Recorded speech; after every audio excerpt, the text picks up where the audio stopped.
Bom, boa tarde a todos. Boa tarde, eu já estou adiantada aqui. Bom dia a todos. Em primeiro lugar, eu quero dizer para vocês que eu estou bastante emocionada de estar participando desse evento. E quero cumprimentar a ABCD pela excelência, em nome da Célia, em nome da Eliane. A Eliane fez um trabalho, como a doutora Marta falou, fantástico, a Edna. E eu vou dizer uma coisa para vocês, que a força que vocês têm, associada a uma pessoa que, na verdade, não é nem uma fera, é uma grande leoa que está aqui para defender vocês de tudo e mais um pouco, que é a doutora Marta Brenner Machado, vocês vão voar, pessoal. Eu não sei se vocês sabem, mas os leõezinhos, quando eles nascem, eles são cegos. Eles vão adquirindo a visão mais ou menos com 10, 15 dias de vida. E a leoa, um pouco antes de os filhotes nascerem, ela se separa do bando, ela vai para um lugar onde ela acha seguro para ter os filhotes dela, e lá ela tem esses filhotes, deixa eles bem protegidos ali, e por 2 meses ela fica naquela região, próximo dos filhotes, mas não o tempo todo com eles, para que nada nem ninguém se aproxime ali e aqueles filhotes, ao mesmo tempo, consigam criar uma certa autonomia para sobreviverem na selva, e, ao mesmo tempo, ela está ali, só supervisionando a região. É isso que a doutora Marta faz com vocês. Ela prepara vocês, deixa vocês o tempo todo crescerem, mas, ao mesmo tempo, ela está vigiando vocês. Ela está lá vigiando para que vocês se tornem a força que vocês talvez nem tenham a capacidade de saber, ou não tenham o conhecimento de saber o quão fortes vocês são. Então, pessoal, se apeguem a essa fera, porque essa realmente é uma leoa assim, que nunca vocês vão ter nada igual na vida de vocês. Parabéns, doutora Marta. E hoje, esse evento aqui é um resultado de todo esse trabalho que ela faz aí, lá escondidinha, lá em Porto Alegre, que a gente acha que ela está ali na faculdade, ela está lá na endoscopia, na colonoscopia. Ela não está, não, pessoal. No consultório dela, os pacientes ficam, não tem vaga, não tem, não tem. Sabe por que não tem?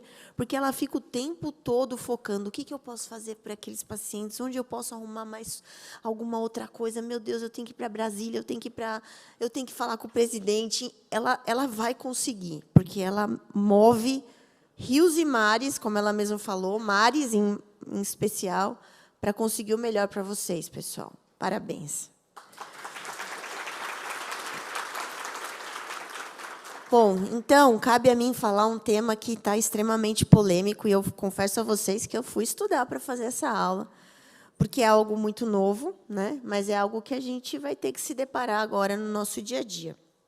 Então, pessoal, eu não tenho nenhum conflito de interesse para essa apresentação. Eu começo falando para vocês, que vocês já sabem, né, que as doenças inflamatórias são doenças crônicas, recidivantes, acometem em especial os jovens. Ao longo da vida, essa doença acontece. Por enquanto, não temos ainda uma cura conhecida. Tem tendências epidemiológicas que são cada vez mais surpreendentes. Cada ano que passa, se publicam trabalhos mostrando como a prevalência e incidência dessas doenças tem aumentado, não só no Brasil, mas no mundo. Existe uma forte influência ambiental dessas doenças, fenótipos dessa doença extremamente diferentes, por isso que o que talvez a colega aqui da frente receba de tratamento e é o tipo de doença que ela tem, o colega de trás não vai se beneficiar com o mesmo tratamento, porque são fenótipos diferentes. E, por outro lado, um grande avanço que nós tivemos nessas doenças foi o tratamento, em especial a terapia biológica, né? A terapia biológica ela veio para modificar a história natural das doenças inflamatórias. E, na verdade, a gente pode dizer que não só na doença inflamatória, mas hoje a gente tem terapia biológica para tratar o câncer, para tratar as artropatias inflamatórias, a psoríase, as doenças renais, os atrasos de crescimento na infância e as próprias doenças inflamatórias intestinais. Então, na verdade, a terapia biológica é um grande avanço da nossa ciência. Mas o que são medicamentos biológicos? Eu acho que, para a gente entender o que é biosimilar, a gente precisa entender primeiro o que é biológico. A palavra bio significa saúde, significa vida, né? Então, biológicos, na verdade, são produtos sintéticos, mas que eles são formados a partir, o princípio ativo deles é produzido e extraído a partir de organismos vivos. Por isso a palavra bio, de vida, de saúde. Então, essas medicações, apesar de elas serem sintéticas, elas vêm de substratos vivos, né? Ou de tecidos, ou de células, e são moléculas extremamente grandes. Por outro lado, esses medicamentos, né, que são feitos, então, por meio dessa engenharia genética, são moléculas extremamente robustas, complexas. E mesmo eu falando de um biológico normal, né, de um originador, esses biológicos, a cada vez que eles são feitos, a cada lote que são produzidos, eles acabam sendo diferentes.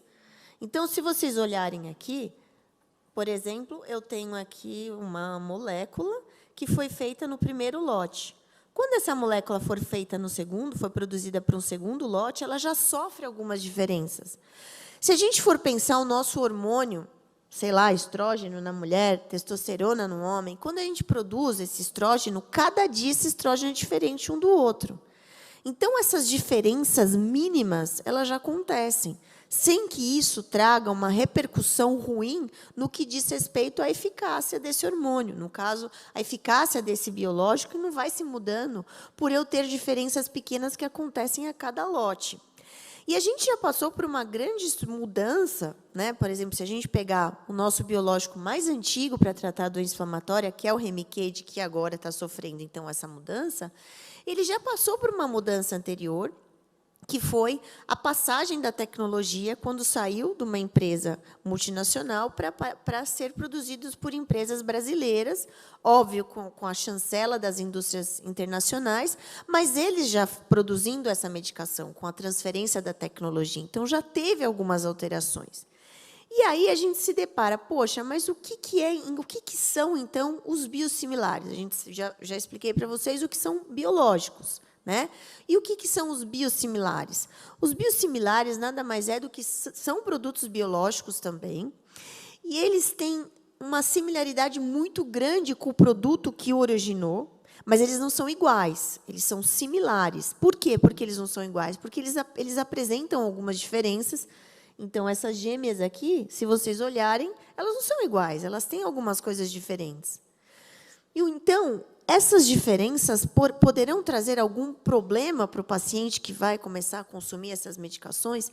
Na bem da verdade, o que a literatura traz é que essas mínimas diferenças elas não comprometem a eficácia, a segurança e a nossa grande preocupação, que é a imunogenicidade, que é a capacidade que o nosso corpo tem de fazer anticorpos contra essas medicações. Então, os biosimilares, eles são medicamentos muito similares ao medicamento de referência, porém não são iguais. E aí, vale a pena a gente entender como que se faz um biosimilar, que é muito semelhante ao que a gente vê como se faz um biológico. Na verdade, a partir de uma célula que eu quero codificar, então, eu descobri que o fator de necrose tumoral alfa é uma substância muito importante no processo inflamatório aí que vocês têm no intestino de vocês. É uma célula importante que desencadeia várias respostas, chama várias substâncias aí que vão inflamando cada vez mais o intestino. Bom, então eu vou querer criar um anticorpo contra essa substância que vocês produzem, que, aliás, todos nós produzimos. Então, nós vamos lá, vamos separar o DNA, né, o material genético que codifica essa proteína. A partir do momento que eu tenho esse material genético separado, eu vou pegar o organismo que eu quero que replique essa proteína. Então, eu posso pegar, por exemplo, eu posso pegar um porco, como foi feito com o infliximab, eu posso pegar um rato, eu posso pegar um ser humano, eu posso pegar qualquer ser humano e colocar esse material genético dentro desse vetor. A partir do momento que eu coloco esse pedacinho de material genético, que é responsável pela produção dessa proteína, dentro de um vetor, esse vetor acaba englobando esse material genético no seu material genético e vai passar a produzir aquela proteína. E, a partir daí, eu tenho, então, no caso, o anticorpo que eu preciso para combater uma substância importante que, naquele paciente, é um grande fator relacionado aí ao processo inflamatório. A partir daí, quando esse ser começa a produzir essa proteína, óbvio que essa proteína é levada para o laboratório, e, a partir daí, começa uma sequência de etapas para purificar, e uma série de exames, e uma série de testes para validar essa proteína. Então, na verdade, o biosimilar ele passa a ser, então, um medicamento biológico, referência, ele tem um medicamento referência, e a patente desse biológico já se expirou. A gente sabe que, no Brasil, quando chega a 10 anos de uma medicação, qualquer que seja, a patente expira e eu posso abrir para outras empresas fazerem aquele produto. Isso está dentro da lei. Então, essa sequência de aminoácidos que foi identificada para produzir esse biológico, ela vai ser a mesma que vai ser feita para fazer o biosimilar. Não tem diferença. A via de administração é exatamente a mesma. E a posologia também é igual. E, volto a dizer, as características, as propriedades químicas dessa molécula, elas também são iguais, mas elas não são idênticas. Como eu já disse, até o próprio biológico, em cada vez que sai um lote diferente, tem algumas diferenças, imagina um biosimilar. E, como eu falei, no que tange as diferenças de qualidade, de pureza, de segurança, de eficácia, a maioria dos trabalhos nos traz a informação que não há diferenças entre essas duas substâncias, ou seja, do biológico para o biosimilar. Sabe aquela chave que a gente perde, só tinha uma daquele armário, a gente perde, aí a gente leva no chaveiro para fazer uma nova chave? Se vocês compararem essas duas chaves aqui que eu coloquei, elas não são totalmente iguais. Olha, por exemplo, essa chave aqui, ela tem uma alteração aqui ela não tem. Aqui o dentinho também não é 100% igual ao que está aqui. Mas ela abre a fechadura da mesma maneira, pessoal. Igualzinho. E todos nós aqui, eu tenho certeza, que já mandamos fazer uma cópia de chave. E não ficamos na mão. É essa a ideia que eu queria passar para vocês. O biosimilar do biológico é aquela chave que a gente manda copiar, que ela tem suas diferenças, ela nunca vai ser igual, uma chave copiada nunca é igual a outra, mas, em contrapartida, ela abre a fechadura da mesma maneira. E aí, a gente tem algumas informações que eu mesma já me perguntei, e pacientes já chegaram para mim e perguntaram: então quer dizer que um biosimilar é igual ao genérico? Mas você sempre falou para mim nunca comprar o genérico, porque o genérico não tem a mesma eficácia que o original. Como é que agora a gente tem que tomar um biosimilar? É igual o genérico ao similar? Não é igual, pessoal. Primeiro que começa que, para fazer um genérico, é outra estrutura de molécula. O genérico, um medicamento que ele é genérico, ele tem um baixo peso molecular. Ele é uma estrutura simples. Ele é uma medicação que é estável. E é uma medicação que eu consigo fazer numa síntese química qualquer, sem muitas dificuldades. E, geralmente, o genérico, eles são cópias idênticas do produto, porque é uma molécula fácil de fazer. Em contrapartida, quando eu falo de biosimilar, eu nunca tenho uma molécula pequena. Já são moléculas de alto peso molecular, uma estrutura complexa, moléculas que não são estáveis e, obviamente, que são produzidas, essa é a grande diferença, em células vivas, não são materiais sintéticos. Tá? E aí tem essa figura que eu acho que ela exemplifica bastante. Essa primeira foto é uma aspirina, então vocês veem aí o tamanhozinho de uma aspirina que corresponde a uma bicicleta. Uma molécula que é um pouquinho maior, como se fosse, por exemplo, um hormônio, ele já corresponde a esse carro. E uma molécula como um biológico é uma grande molécula. Olha o tamanho olha a diferença aqui nessa figura, comparando o tamanho de cada um. E aí eu comparo essa grande molécula a um avião. Então, vocês conseguindo ter essa diferença, vocês vão perceber que não tem como eu colocar os biosimilares na categoria de um genérico, porque a estrutura da molécula é totalmente diferente. Então, aqui, mais ou menos, o que eu já expliquei para vocês, como é feito, né, tanto um biológico como um biosimilar. A partir de uma molécula que eu quero copiar, eu avalio, eu tiro o material genético, replico em um vetor, esse vetor começa a produzir. A partir daí, esse código genético é englobado, né, dentro do vetor, o vetor vai começar a produzir essa proteína, e aí eu tenho, então, todo o processo de purificar essa proteína, como os senhores veem aqui nessas figuras da parte de baixo. Né? E o biosimilar ele se desenvolve da mesma maneira que um biológico. a mesma maneira. O que difere mais ainda em relação ao biosimilar de um biológico são os trabalhos que vêm na sequência, né? As formas de validar essa medicação. Então, quando a gente fala de um medicamento que vai ser produzido, um biológico, ele passa por várias fases.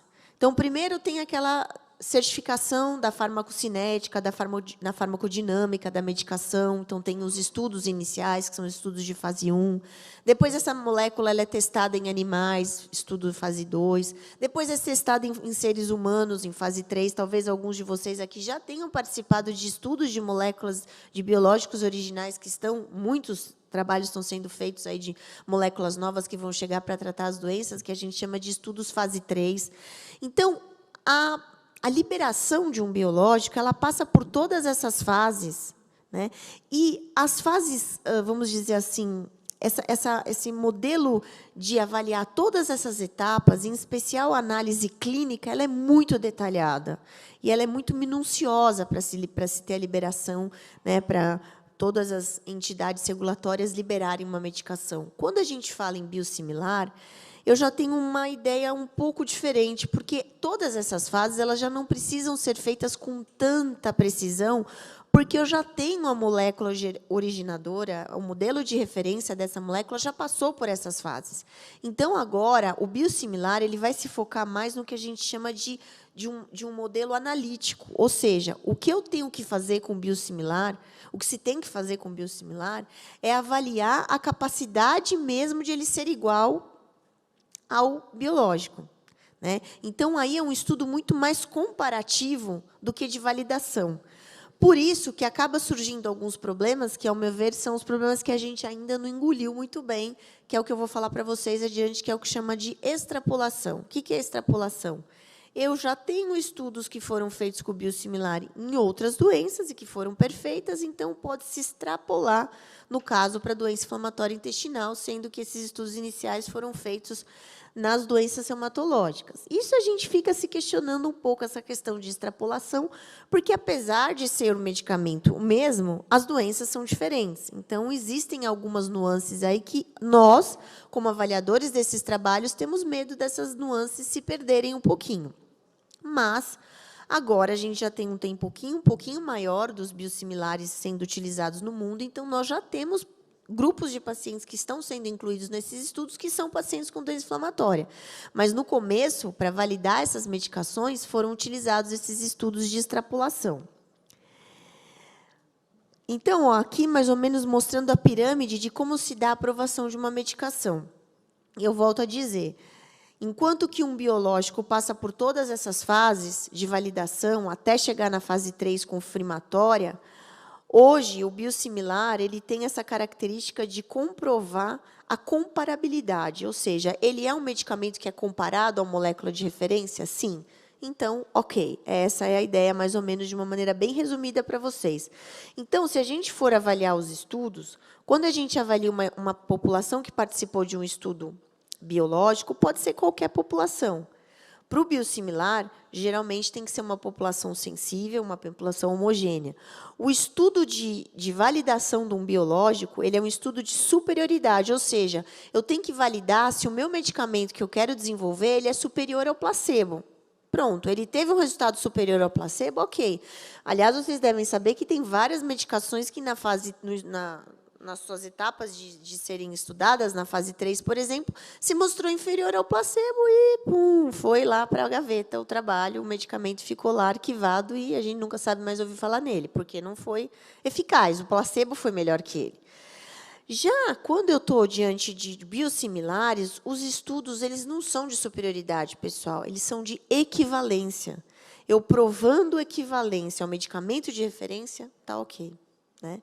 E os desfechos que eu avalio nos biológicos, eles são também diferentes dos desfechos que eu avalio nos biosimilares. Vocês vão ver que tem muito trabalho que fala assim, uma coisa que quando eu comecei a estudar me chocou, piora da doença. Você fala, gente, como assim eu vou avaliar um desfecho se o paciente piorou da doença?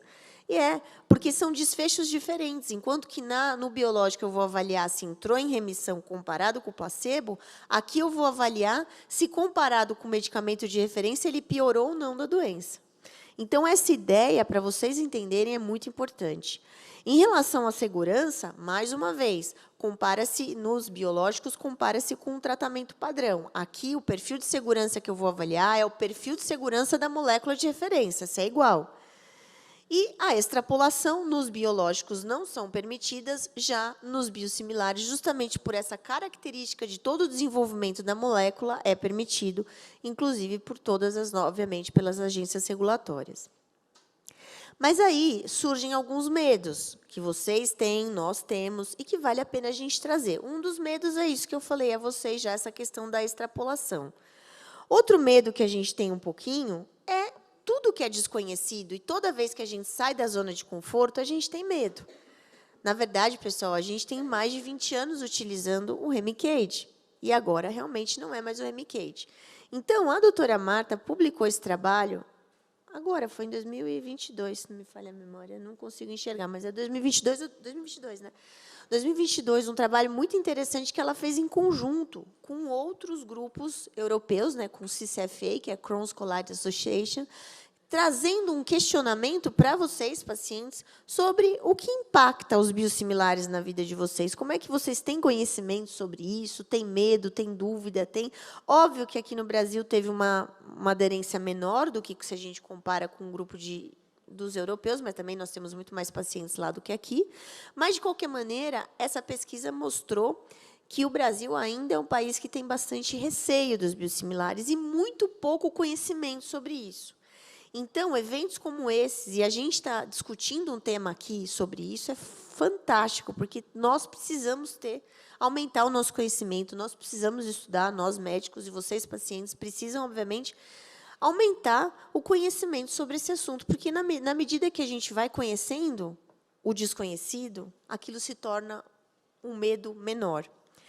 Mas existem algumas coisas que vale a pena a gente trazer para vocês, o que a literatura traz. Então, eu quis trazer alguns trabalhos que realmente foram publicados mais recentemente, estudos que a gente considera, nós que temos esse olhar crítico pelos estudos, que a gente considera estudos de peso. Por exemplo, esse foi um estudo que foi publicado recente, foi um estudo prospectivo, né? Então, um estudo que foi seguindo esses pacientes, incluiu 220 pacientes, sendo que 19 desses pacientes já tinham utilizado o Remicade, e os outros 221 pacientes desse estudo eram virgens de biológicos. E, nesse trabalho, ele foi um trabalho que mostrou que o biosimilar foi bastante efetivo e seguro. Agora eu trago também um outro trabalho que, na verdade, foi uma meta-análise. O que é meta-análise? É quando eu pego um compêndio de todos os trabalhos que foram publicados até o momento sobre biosimilares e faço uma avaliação sobre todos esses trabalhos. Então, aqui tem uma infinidade de trabalhos que foram utilizados para poder ser publicado, né, essa meta-análise. E aí eu trago, e eles trazem claramente, isso é muito interessante para vocês saberem. Olha aqui, nos Estados Unidos, nós temos a liberação de dois biosimilares, que é o infliximab e o adalimumab, e para cada um desses nós temos várias classes, né? Nós já temos várias indústrias farmacêuticas produzindo esses biosimilares. Na Europa, o número é bem maior. E se vocês forem ver, na verdade, na Europa, o primeiro biosimilar, que inclusive está sendo utilizado até hoje, porque no momento eu estou com um paciente que está lá fazendo estágio lá na Europa, que estava fazendo o medicamento originador aqui, foi para lá estudar lá e vai precisar receber o biosimilar. Esse paciente, até hoje, lá, eles estão prescrevendo esse primeiro biológico que foi produzido em 2013. Então, a gente tem já, praticamente, quase 10 anos de uso desses medicamentos lá. Por que vocês devem se perguntar, mas por que eu tenho tanto na Europa e menos nos Estados Unidos? Porque a grande maioria das indústrias que produzem os biológicos são indústrias americanas. Então, lá, a pressão é muito grande. Ninguém quer perder o território, né, pessoal? Ninguém quer perder ali a parte financeira que envolve a produção de todos esses medicamentos, que vocês sabem que não são medicamentos baratos. Bom, mas voltando nesse trabalho, olha que interessante. Esse trabalho avalia muitos estudos, e os primeiros estudos, como eu falei para vocês, foram estudos de extrapolação, então, feitos em pacientes com artrite reumatoide, com espondilite anquilosante, mas já temos alguns trabalhos sendo feitos envolvendo grupos com doença inflamatória. Então, esse trabalho que está circulado aqui de vermelho foi um grande estudo. Essa sigla, CTP13, é o biosimilar. Tá? Então, esse primeiro estudo, que foi feito incluindo tanto pacientes com doença de Crohn, colite ulcerativa, artrite reumatoide, espondilite anquilosante, ele mostrou, um estudo de 54 semanas, mostrou que os resultados foram exatamente os mesmos quando comparados com a droga originadora, aqui no caso era o Remicade. Tem vários outros estudos que estão aqui demonstrados, mas eu vou fazer um resumo para vocês. Esse estudo, por exemplo, que já é só da doença inflamatória, e vocês veem que foi um N aí de 400 e poucos pacientes, o infliximab foi exatamente igual à molécula biosimilar, quando em o que diz respeito a piorar a doença. Olha lá a questão do desfecho que eu já mostrei para vocês. Esse outro estudo, que envolveu aí um N grande também de pacientes, já mostrou que o infliximab foi exatamente igual ao biosimilar no que diz respeito à remissão clínica. Esse outro estudo que envolveu aí 5.000... Opa, desculpa, eu voltei aqui. Esse outro estudo que envolveu 5.000 pacientes foi muito focado na segurança, principalmente no que diz respeito às infecções, porque a gente sabe que mesmo os biológicos, eles aumentam o risco de infecção. E será que os biosimilares aumentam mais, aumentam menos? Em relação a esse quesito, foi exatamente igual. E, por fim, tem esse outro trabalho aqui, que incluiu 3.112 pacientes com colite ulcerativa, que também focou tanto na questão de segurança, mas mais agora a questão de tumores, que é outra coisa que a gente tem medo, né? A gente sabe que existe um pequeno risco dos biológicos desenvolverem tumores, e nos biosimilares esse risco é maior, esse risco é menor, esse risco é igual, e esse trabalho nos mostrou claramente, é um trabalho recente, que teve o mesmo risco, tanto de infecção como de malignidade, que, apesar de tudo, é um risco pequeno. Então, eu quis trazer esse trabalho porque, dentro do que eu procurei, foi um dos trabalhos mais completos no que diz respeito a vários estudos que avaliam aí os biosimilares. Agora, tem um outro problema, que é a questão da intercambiabilidade, que é outro medo que nos deixa aqui, que realmente a gente ainda não engoliu isso. O que é intercambiabilidade? É a possibilidade de trocar um medicamento para o outro, esperando alcançar o mesmo efeito clínico.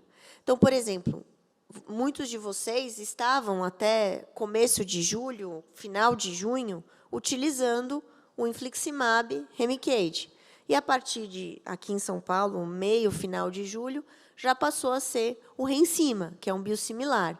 E aí, eu posso trocar, tudo bem trocar, saio de uma molécula originadora, vou para um biosimilar, o que isso vai impactar no meu sistema imunológico? E, quando a gente fala em troca, só para vocês entenderem, os trabalhos chamam isso de switch. Quando a gente fala nesses switches, tem outros trabalhos mostrando, e depois, né? Vamos supor que amanhã o governo decida hoje, quem ganhou aí o pregão e está sendo utilizado é a medicação da indústria Celltrion, mas pode ser que amanhã seja um outro biosimilar, seja da Sandoz, seja de outras indústrias farmacêuticas. Como é que vai ficar essa troca? Como é que vocês, pacientes, vão ficar com isso? Isso realmente ainda são dúvidas que nós precisamos estudar mais e ver o que está acontecendo no resto do mundo para poder trazer isso mais baseado numa experiência nossa. A gente está começando o nosso primeiro switch aqui no Brasil agora, que é essa mudança do Remicade para o Rencima. Mas eu vou dizer para vocês que essa troca ela pode ser feita tanto pela troca médica. Agora, vocês estão vendo que nós, médicos, estamos recebendo um documento da secretaria autorizando. Mas, mesmo que a gente não autorize, a gente não tem outra forma de fazer, porque não tem outra medicação para vocês. Então, é uma responsabilidade que está sendo passada por nós, mas que, por outro lado, a gente também não tem outra solução. Mas existe a troca, isso eu já vivenciei de uma maneira bastante desagradável, que é pela medicina suplementar, pelas seguradoras, que trocam do nada, chegam lá, o paciente vem com a sua prescrição, e, de repente, os meus pacientes são bem atentos a isso, de repente, isso já aconteceu diversas vezes com pacientes meus, começam a receber um biosimilar sem autorização do médico. Isso, realmente, eu vou dizer para vocês que é algo que nós e vocês temos que batalhar para que isso não aconteça, né? Não porque eu estou pensando que a medicação é ruim, mas aí é a questão de passar por cima de uma ordem médica, e não é um laboratório, não é um convênio que tem que decidir o que o paciente vai tomar. Mas eu vou dizer para vocês que existem múltiplas trocas que a gente pode fazer. Então, só para vocês entenderem, quando eu saio do medicamento original e vou para um primeiro biosimilar, essa a gente chama de switch. Quando eu vou para esse biosimilar e volto para o meu original, a gente chama de switch reverso. Quando eu troco de um biosimilar para um outro biosimilar, ou seja, eu estou com um biosimilar 1 e troco por um outro biosimilar, começa a se aparecer aí essa questão dos múltiplos switches. Isso é que a gente ainda tem dúvida.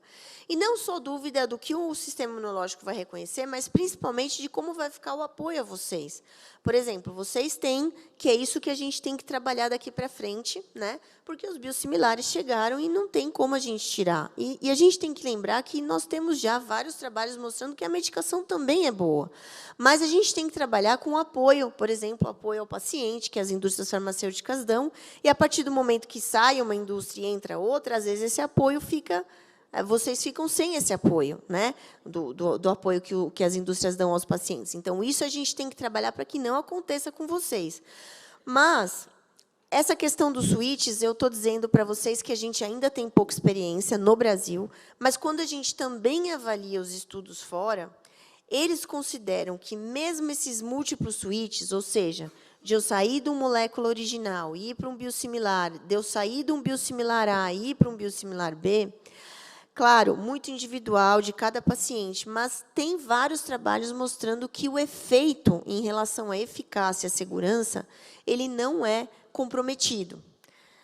Então, assim, ainda há coisas que nós temos que trabalhar para entender melhor isso. Isso é um problema que realmente é um medo que a gente já tem. Qual que é o posicionamento em especial do GDIB, que é o Grupo de Estudo de Doença Inflamatória, que fez essa publicação agora em 2012?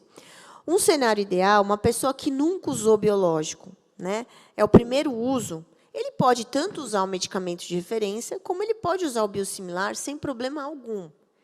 Aquele paciente que está na fase de indução, então, que vocês sabem, aquela semana que você faz uma aplicação na semana 0, outra aplicação na semana 2, depois outra na semana 6, realmente o ideal não é realizar a troca nesse momento, porque você está ainda numa fase muito inicial de contato do seu organismo, do seu sistema imunológico com aquela medicação. Aquele paciente que não está respondendo, você pode trocar por outro biológico. Aquele paciente que tem uma resposta e está super bem, por exemplo, ontem eu atendi um paciente que está com a doença em remissão há 3 anos. E agora ele vai mudar para Patos de Minas e não tem como continuar pegando a medicação aqui em São Paulo pelo convênio dele, porque lá o convênio dele não vai funcionar. Ele vai para o biosimilar. E ele está super bem, e eu não estou preocupada com ele, porque a doença dele está em remissão há 3 anos.